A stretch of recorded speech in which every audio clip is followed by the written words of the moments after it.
Did you have to go and get like any kind of change of your schedule? Did you have to like negotiate a work at home deal? Did you have to do any of that, or did you just literally work within what you already had?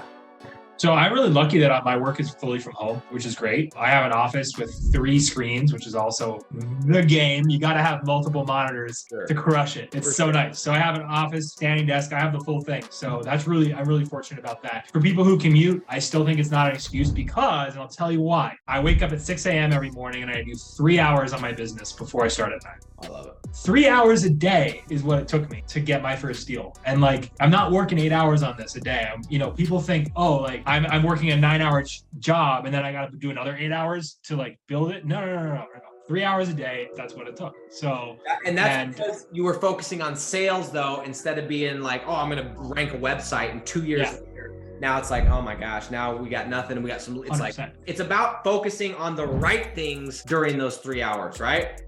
100%, the right things. And also like, obviously in the beginning, it was a little slower, but now I know exactly the process and I can put up an ad in 5 minutes and I can go into an area and it's a lot quicker. But yeah, 3 hours a day in the morning. And look, I had to sacrifice like 4 weekends with my boys, which was emotionally difficult for me, but was worth it. And I look back at it now, I'm like totally worth it because the amount of time I'll be able to spend with them on the other side is, You're going to sacrifice a couple of trips with your boys and a couple of games and a couple of bar trips. But like you said, dude, if you grind this out and buy your freedom back, dude, you could go every weekend. And you're going to be the one that's like, yo, let's stay longer. I got nothing to do in the morning. Like, let's stay longer, right? Exactly. Yeah. And because I live in Denver, the mountains are a giant playground. You're in Utah, it's like there's all these outdoor activities to go. And so my boys were always like, oh, let's go hiking. Oh, let's do this thing. Oh, let's do that thing. I'm like, nah, I just can't. I got to build this business, And what's all awesome is that they're true friends because they understood. They're like, dude, I respect that.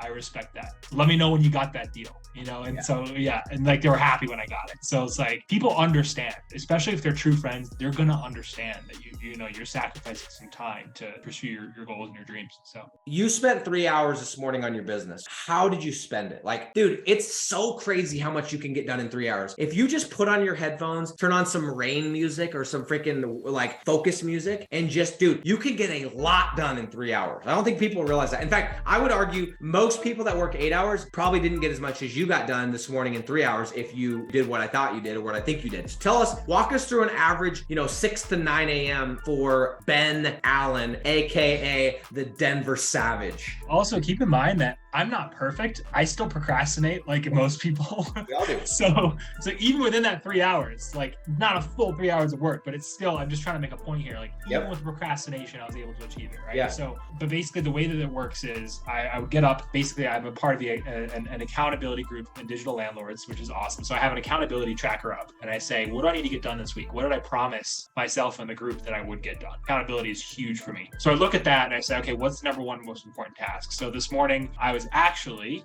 trying to get a GMB for my current client that I just got. That was a little bit separate to what I was doing earlier. But earlier this week, I put up an ad in Somerville, South Carolina for concrete. So I love Carolinas. I saw a video that you put about how you love the Carolinas too with ranking. I just made a new one. You'll have to watch it about me going to the Carolinas. It's funny you say that. And I have sites in Somerville, not in concrete, great city. Now everyone's going into Somerville. I know, right? There's already another person in it, but I don't care. It's fine. But so your whole thing is like, you wake up, you sit down at your computer, you're like, all right, what is the most important task? Now, here's the question. Here's the deeper question. It's a trick question because I've trained you on this, so I'm hoping you answer this correctly. How do you define important? What is your criteria for most important? Whatever is going to make me money the fastest. Or said it another way, move the needle. Yeah, exactly. Same thing. It's the difference between doing the things that are like fires and doing the things that are going to move the needle. And when you figure out how simple that is, for those of you that are working 9-to-5 jobs, if you don't have the luxury of working from home, cool. Do it like he's doing, wake up or stay up late. Take the time that you can, cut out the BS, cut out the unnecessary, and spend that time doing needle moving activities, things that are going to get you closer to your goal. And I'm telling you right now, if you think that is getting better at backlinking or building a little bit better their landing page. It's not. It's about picking up the freaking phone, getting a good area, and going and getting in those reps and getting credit cards, asking for money. Until you're at 10K a month, you do not need to be sitting there sweating over, oh, is this a good backlink? Is this good? Like, you need to be focusing on the sale, which I know you don't want to hear because you would like to sit in your little cavern and not have to do anything that's actually like uncomfortable and think that you're working, but that's not work. Work is actually doing the thing that moves the needle. There, I said it. And Ben, you get that.